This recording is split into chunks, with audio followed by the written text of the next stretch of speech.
hay vậy là cái đau hay ca nghe này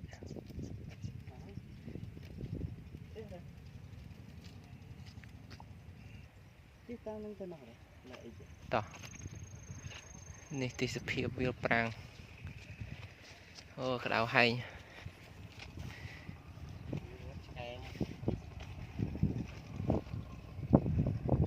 tục cái xưa là crop vô cái chơi crop đau ơi sụp sụp phòn phiêu